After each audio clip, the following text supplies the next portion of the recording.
আজকে আমরা আসলে সিমেন্ট সম্পর্কে কিছু ধারণা দিব যে কোন সিমেন্টটা আসলে আমাদের বাড়ি করার জন্য সবথেকে ভালো এবং উপযোগী। আমরা বাংলাদেশে যতগুলো সিমেন্ট পাওয়া যায় এই সিমেন্টের মধ্যে সিমেন্ট উৎপাদন তৈরি হয় তিন ক্যাটাগরিতে। এক হচ্ছে ফ্লাই অ্যাশ বেস সিমেন্ট, দুই হচ্ছে স্ল্যাগ বেস সিমেন্ট এবং তিন হচ্ছে লাইভ স্টোন অর্থাৎ চুনা পাথর বেস সিমেন্ট। এবারে এই তিনটা বেজে যখন উৎপাদন হয় এবার বুঝতে হবে যে আসলে এই তিনটার মধ্যে ভালো কোনটা। আসলে ভালো সবগুলোই ভালো, কারণ কি প্রত্যেকটা কোম্পানি বাজারে আসে, সরকারকে ভ্যাট দেয়, ট্যাক্স দেয় এবং ল্যাব টেস্টে পরীক্ষিত করেই কিন্তু বাজারে আসে। কিন্তু বাজারে আসলেও যেমন সব জিনিস সমান না, যেমন সিমেন্টের মধ্যে আপনি আকিজ আছে, ফ্রেশ আছে, বসুন্ধরা আছে, মেঘনা আছে, পশ্চিম আছে, সুপার কিট আছে। এদের মধ্যে দেখতে হবে যে সব থেকে বেশি ক্লিনকার দিচ্ছে কে বেশি। আপনাকে ক্লিনকার যে বেশি দিচ্ছে বুঝতে হবে নিঃসন্দেহে সেই সিমেন্টটা আপনার বসত করার জন্য বা বাড়ি করার জন্য সব থেকে ভালো।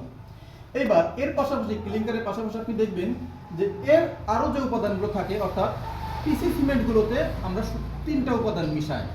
এই তিনটা উপাদানের মধ্যে কেউ দিচ্ছে আপনাকে ফ্লাই অ্যাশ, কেউ দিচ্ছে আপনাকে লাইভ স্টোন এবং কেউ দিচ্ছে আপনাকে আয়রন স্ল্যাগ। এই আয়রন স্ল্যাগ আর লাইভ স্টোন বেস মূলত এই দুটো ক্যাটাগরিকে আমরা একটু ভালো লেভেল বলতে পারি। কেননা যদি আমি বলি যে আপনাদের সিমেন্ট উৎপাদন করতে গেলে অনেক ইঞ্জিনিয়ার বা বুয়েট বা অনেক কিছুতেই বলা হয় যে ফ্লাই অ্যাশটা কাজ করে, অবশ্যই কাজ করে, অবভিয়াসলি কাজ করে। এই কিভাবে কাজ করে? তাদের ভাষ্য মতে যে ফ্লাই অ্যাশটা কি করতেছে, আমার ঢালাই দেওয়ার সময় যে ছোট্ট ছোট্ট ছিদ্রগুলো হচ্ছে এই ছিদ্রগুলোকে সেই আমার ফ্লাই অ্যাশটা বন্ধ ব্লক করে দিচ্ছে।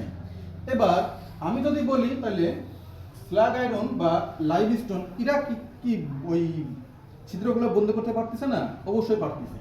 কিন্তু কি আমরা ফ্লাই অ্যাশটাকে ইতিহাস যদি জানতে চাই যে আসলে এই সিমেন্টের ইতিহাসে ফ্লাই অ্যাশটা যোগ হলো কিভাবে, সর্বপ্রথম আমরা বিদেশ থেকে ইম্পোর্ট করে বাংলাদেশের সিমেন্টটা নিয়ে আসতাম। কিন্তু যখন আমাদের দেশেই সিমেন্ট উৎপাদন শুরু হলো, এই সিমেন্ট উৎপাদন করতে প্রথম কিন্তু কখনোই আমরা ছাই ব্যবহার হতো না। এবং সর্বপ্রথম কিন্তু সিমেন্ট ক্যাটাগরি দুটো, একটা হচ্ছে পিসিসি এবং ওপিসি। বাংলাদেশে সর্বপ্রথম কিন্তু ওপিসি একটাই উৎপাদন হতো, যেখানে কস্ট ছিল অনেক বেশি, উৎপাদন খরচটা ছিল বেশি, মানুষের নাগালের বাইরে যেত। এর পরবর্তীতে আমরা বা সিমেন্ট কোম্পানিগুলোর সিদ্ধান্ত নিয়ে আসলো যে আসলে কি করে কস্ট কমানো যায়।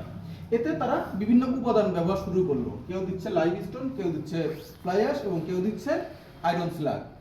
এই জন্য বাংলাদেশে যখন কস্ট কমানোর কথা চিন্তা হলো, তখন যে কোনো একটা প্রতিষ্ঠান তারা কি করলো, বিশেষ করে আমাদের পার্শ্ববর্তী দেশ ভারত, ইন্ডিয়া, তাদের জমে যাওয়া উড়ন্ত ফ্লাই অ্যাশগুলো এত পরিমাণে হয়ে গেল যে নদীতে বা নদীর কিনারে ফেলতে ফেলতে প্রায় নদী বুঝে যাওয়া অবস্থায়। তখন তারা কি করলো, যে কোনো একটা কোম্পানি তাদেরকে প্রস্তাব করলো যে ভাই আপনারা বাংলাদেশ থেকে একটা কার্গো পাঠান, আমরা আপনাদের কার্গো ভরে ফ্লাই অ্যাশ দিই। ওই ফ্লাই অ্যাশটা আপনারা ব্যাগে করে, সিমেন্টের ব্যাগে 50 কেজির একটা ব্যাগে আপনারা 10 কেজি করে ফ্লাই অ্যাশ দেন, বাজারে ছেড়ে দেন, এতে আপনার সিমেন্টের কোনো সমস্যা হবে না। ঠিক ওই যে প্রাক্তন ইতিহাস, ঠিক ওই কায়দায় যখন আমরা ভারতে কার্গো পাঠানো হলো, ফ্লাই অ্যাশ আনা হলো, ফ্লাই অ্যাশ ব্যাগে বিক্রি হলো, দেখতেছি আমরা বাহ এ তো বেশ ভালোই লাভ। ঠিক এইভাবে যখন লাভ দেখা শুরু করলো, তখন ভারত আমাকে প্রস্তাব করলো কি যে ভাই আপনি পুনরায় কার্গো, আমরা এতদিন তো ফ্রি দিতে, আপনি এবার কার্গো ভাড়াটা দিয়ে পাঠান। কার্গো ভাড়াটা দিয়ে পাঠালে আমাদের একটু সাশ্রয় হয়। এবার যেহেতু আমার লাভ হচ্ছে, আমি কার্গো ভাড়া দিলাম, ভাড়া দিয়ে উৎপাদন সিমেন্টে দেওয়া শুরু করলাম। এইবার ভারত দেখতেছে একটা ভালো ব্যবসা এবং বাংলাদেশের প্রতিযোগী আরো সিমেন্ট কোম্পানি দেখতেছে এটা তো আসলে খুব ভালো। আমি যদি 50 কেজির একটা বস্তায় 10 কেজি ফ্লাই অ্যাশ দিই, এটা তো আমার সমস্যা হচ্ছে না। কারণ কি আমার 1 কেজি ক্লিনকার হলো আমার বিল্ডিংটা দাঁড়ায় যাবে, আমার বিল্ডিং 1 কেজি ক্লিনকারও দাঁড়াবে, কিন্তু কত দিন দাঁড়াবে বা কত ঘন্টা দাঁড়াবে এটাই হচ্ছে একটা ফ্যাক্ট। এই জন্য ওরা যখন দেখতেছে 40 কেজির মধ্যে 50 কেজির মধ্যে 40 কেজি ক্লিনকার, 10 কেজি ফ্লাই অ্যাশ, তাহলে আমিও ফ্লাই অ্যাশ ব্যবহার করি। এরপর থেকে বাংলাদেশের অন্যান্য প্রতিষ্ঠান ভারতের কাছে গেল এবং ওরা টাকা দিয়ে ফ্লাই অ্যাশ কেনা শুরু করলো, 1 টাকা 2 টাকা কেজিতে ফ্লাই অ্যাশ কেনা শুরু করলো এবং ওই ফ্লাই অ্যাশটা সিমেন্টের মধ্যে মেশানো শুরু করলো। ওই যে ইতিহাসের ধারা থেকে আস্তে আস্তে আস্তে এই হচ্ছে সিমেন্টের ফ্লাই অ্যাশের ইতিহাস যুক্ত হলো। এরপরে কিছু কোম্পানি দেখতেছে যে আসলে ফ্লাই অ্যাশ ব্যবহার করলে আমার বিল্ডিংয়ে আমি যতটুকু উপকার পাওয়ার কথা তার থেকে আসলে ক্ষতিটাই বেশি হচ্ছে। কিভাবে ক্ষতিটা বেশি হচ্ছে? আমি যদি সাপোজ এই দেওয়ালটাকে বলি যে এই দেওয়ালের উপাদান একটা সিমেন্ট তৈরি করছে, সিমেন্ট দিয়ে তৈরি করার পরে এই দেওয়ালে আমার যত দেওয়াল, অর্থাৎ এই দেওয়ালটা আমরা ঢালাই দেওয়ার স্থায়িত্ব দিই 100 বছর। এই 100 বছরের টিকতেছে না, কি কারণে টিকতেছে না? ওই যে আমি ফ্ল্যাশ ব্যবহার করছি, ওই ফ্ল্যাশের কাজটা কি? ফ্ল্যাশের কাজ আসলে মূল হচ্ছে ছাইটা কিন্তু ভেসে বেড়ায়, পানির উপর যা ভাসে ওটা শক্তি দিবে কি, সেটা কিন্তু বাস্তব। এই যে ছাইটা, এই জিনিসটা যখন বাহিরে থাকবে তখন আমাকে বর্ষাকালে ভিজবে, আবার শুকাবে, এইভাবে যদি পুনরায় ভিজতে থাকে এই কিন্তু একসময় ড্যাম হবেই হবে। আর ছাইয়ের মূল কাজ কি? ছাইয়ের মূল কাজ হচ্ছে পানিটাকে শোষণ করা। আমি যখন এখানে পানি দিব, এই দেওয়ালটা শোষণ করতেই থাকবে, শোষণ করতেই থাকবে, শোষণ করতেই থাকবে, করতে করতে একসময় কিন্তু আর নিতে পারবে না, পুনরায় উগলে ফেলে দিবে। আর যখন উগলে ফেলে দিবে তখন অটোমেটিকলি আপনার ইট, আপনার প্লাস্টার অটোমেটিকলি ড্যাম হবে এবং একসময় ভেঙে পড়বে। এই জন্য আমরা যখন বলি যে ভাই ফ্লাই অ্যাশ মার্কেটে যদি আপনি বিল্ডিং করতে চান, দুটো থেকে তিনটা জিনিস খুব ভালো করে খেয়াল রাখবেন। এক হচ্ছে আপনার ফ্লাই অ্যাশ বিহীন যে সিমেন্টগুলো আছে, ফ্লাই অ্যাশ বিহীন অর্থাৎ আকি জাতীয়, আপনি আকি ধরতে পারেন, এদিকে সুপার ফিট ধরতে পারেন, এদিকে রুবি সিমেন্ট ধরতে পারেন। এই সিমেন্টগুলো আপনার বসত করার জন্য, বসত বা বাড়ি করার জন্য কিন্তু টপ লেভেলের একটা সিমেন্ট আমরা বা আমাদের গবেষণায় বা সায়েন্স ল্যাব টেস্টে এটা বলতে পারি। আপনারা এবার অনেকেই প্রশ্ন করতে পারেন যে প্রথমে বলছিলেন যে ক্ষুদ্র ক্ষুদ্র ছিদ্র, ওই ক্ষুদ্র ছিদ্রগুলো ফ্লাই অ্যাশ বন্ধ করতেছে, তাহলে কি এদের ক্ষমতা নেই? অবভিয়াসলি এদের ক্ষমতা আছে। কারণ কি আয়রন স্ল্যাবটা হচ্ছে সম্পূর্ণ একটা গলিত পদার্থ। যখন আপনাকে দেখবেন, অনেকে ডিসকভারিতে দেখেছেন রড যখন গলানো হয়, ওই রডকে যখন গলানোর সময় ভাতের মাড়ের মতন যে ফেনাটা ভাসে, ওই ফেনাটাকেই বলা হচ্ছে আয়রন স্ল্যাব। ওই আয়রন স্ল্যাবটাই কিন্তু একদম পানি, কিন্তু ওকে আমরা যখন নিয়ে আসতেছি, ওকে আরো প্রসেসিং করতেছি, তখন ছাইয়ের থেকেও সূক্ষ্ম, ছাইয়ের যতটা সূক্ষ্ম তার থেকেও বেশি সূক্ষ্ম হওয়ার কারণে ওই যে ছিদ্রটা ও আরো বেশি বন্ধ করতে পারতেছে। যে জন্য এরা পানি শোষণ ক্ষমতা এদের কম, কিন্তু দেখা যাচ্ছে যে এদের শক্তিটা অতিরিক্ত বেশি হচ্ছে শুধুমাত্র আয়রন স্ল্যাব এবং লাইভ স্টোন ব্যবহার করার কারণে।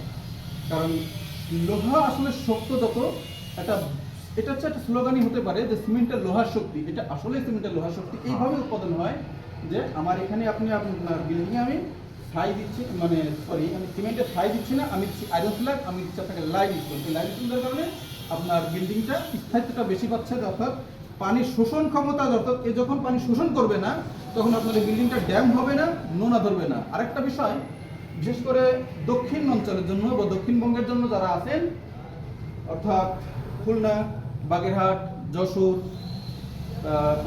শ্যামনগর, সাতক্ষীরা, পটুয়াখালী, বরিশাল, এসব এলাকার জন্য যারা সিমেন্ট নির্বাচন করবেন তাদেরকে আমি একটু বিশেষভাবে বলবো যে আপনারা ফ্লাই অ্যাশ ফ্রি যে সিমেন্টটা আছে, অর্থাৎ যেটাতে সম্পূর্ণ ফ্লাই অ্যাশ নেই, এই সিমেন্টটা ব্যবহার করবেন। হয়তো আপনাদের খরচ সামথিং, আহামরি যে ফ্লাই অ্যাশ যুক্ত যে সিমেন্টটা, ওটাতে হয়তো 10 টাকা থেকে 15 টাকা খরচ আপনি বেশি লাগবে, কিন্তু আপনার বিল্ডিংয়ের স্থায়িত্বটা অবশ্যই বেশি বাড়বে। কারণ আপনি একটা একদম চোখ বন্ধ করে এই সিমেন্টটা ব্যবহার করতে পারলে আপনার বিল্ডিংয়ের যে ল্যাব টেস্ট বা সায়েন্স টেস্টে যেটা বলে যে 100 বছরের অধিক স্থায়িত্ব, এই স্থায়িত্বটা আপনি নিশ্চিত পাবেন। এজন্য আমি আশা করব যারা সিমেন্ট ব্যবহার করতেছেন বা বর্তমানে বাড়ি করবেন, তারা সিমেন্ট নির্বাচনের ক্ষেত্রে বিশেষ করে দূর থেকে তিনটা জিনিস একটু ফলো করবেন। এক হচ্ছে এই সিমেন্টের গায়ে মূলত কত পার্সেন্ট ক্লিংকার দেওয়া আছে। দেখা যাচ্ছে একটা বস্তায় 50 কেজির, এরা কোম্পানি হিসাব করে 100 কেজির একটা হিসাব, কিন্তু যেহেতু 50 কেজির হিসাব, এর মধ্যে এরা দেয় যে 80 থেকে 94। এবার এই 80 থেকে 94টাকে ভাগ করার জন্য আপনি 50% করে ফেলেন, যে 80কে 50% করলে বা 94কে 50% করলে কত হয়, 94কে 50% করলে যেটা হবে ওটা হচ্ছে ক্লিংকার, এবং বাদ বাকি যেটা ওইটা হচ্ছে আপনার ওই যে 3টা উপাদান বলছিলাম, ওই 3টা উপাদান। কোনো সিমেন্টে যদি ক্লিংকার বেশি থাকে, মাস্ট বি সেই সিমেন্টের শক্তি এবং ক্ষমতা বেশি, এটা আপনারা মনে রাখবেন। এবং আরেকটা বিষয় যে মেয়াদটা অনেক বেশি ইম্পর্টেন্ট, কারণ উৎপাদন আমাদের সিমেন্টের গায়ে সবসময় লেখা থাকে MFD, ডিসেম্বর 2025, জানুয়ারি 2026, এরকম একটা লেখা থাকে। এটা হচ্ছে ম্যানুফ্যাকচার অফ ডেট, অর্থাৎ আমার এই সিমেন্টটা উৎপাদন হয়েছে এই জানুয়ারি বা ডিসেম্বরের মাঝামাঝিতে। এই জিনিসটা খেয়াল রাখবেন পুরাতন সিমেন্ট। তবে হ্যাঁ, অনেকের ধারণা যে আমার সিমেন্টটা হয়তো এই দিন উৎপাদন হয়েছে, ডিসেম্বরের উৎপাদন, জানুয়ারির উৎপাদন শেষ। নয়, এটা সিমেন্টের মেয়াদ থাকে 6 মাস, মানে 6 মাসে 50% এর শক্তিটা থাকে, এবং 6 মাস পরে এর যে শক্তি নষ্ট হয়ে যায় তা না, এর শক্তিটা নষ্ট হবে আপনার 3 মাস যখন হবে সিমেন্টের বয়সটা, 3 মাসে 10% সে শক্তি হারায়, এবং 5 মাসে সে 20% শক্তি হারায়, এবং 6 মাসে সে তার 35% শক্তিটা হারিয়ে ফেলে। 6 মাসে একটা সিমেন্ট তার 35 যে শক্তিটা, সেই শক্তিটা 6 মাসে হারায়। কিন্তু পুনরায় 1 বছরও আপনি সিমেন্টটা ব্যবহার করতে পারেন, কিন্তু পূর্ণ শক্তিটা পাবেন না। কিন্তু অনেকের ধারণা যে ভাই আমার ডিসেম্বরের উৎপাদন, জানুয়ারিতে মেয়াদ শেষ, এই কথাটা আসলে সঠিক না। একটা সিমেন্টের মেয়াদ একদম সর্বনিম্নে যদি আমি আসি, আপনি 3 মাস পর্যন্ত এর পূর্ণ শক্তিটা আপনি এই সিমেন্টে পাবেন। এই বলে আমি আমার আসলে আপনাদের বুঝাতে পারছি।